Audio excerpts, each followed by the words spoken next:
いろは。いろはやいろはにほへとという言葉を聞いたことがありますか？これは10世紀の終わり頃作られた歌です。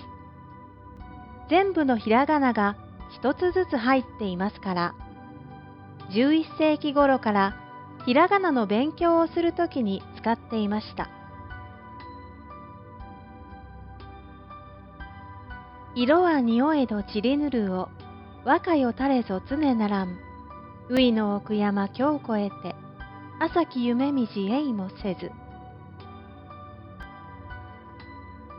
あ、い、う、え、お、か、き、く、け、こ、さ、し、す、せ、そ、た、ち、つ、て、と、な、に、ぬ、ね、の、は、ひ、ふ、へ、ほ、ま、み、む、め、も、や、ゆ、よ、ら、り、る、れ、ろ、わ、ウえ、を。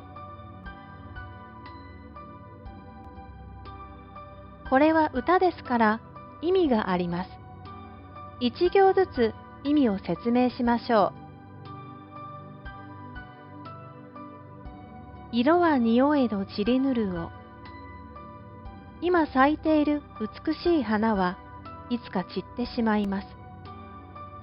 今若くて美しい人、お金や権力がある人もやがてそれを失うでしょう。和歌よたれぞ常ならん。この世界は全部自分のものだと思えるぐらい成功した人でも、その栄光が永遠に続いた例はありません。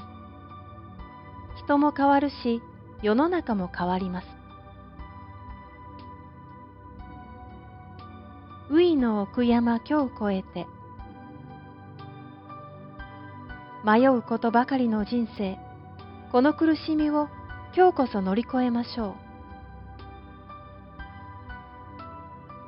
朝き夢みじ、えいもせず。儚い夢を見たり、自己陶酔したりしないで。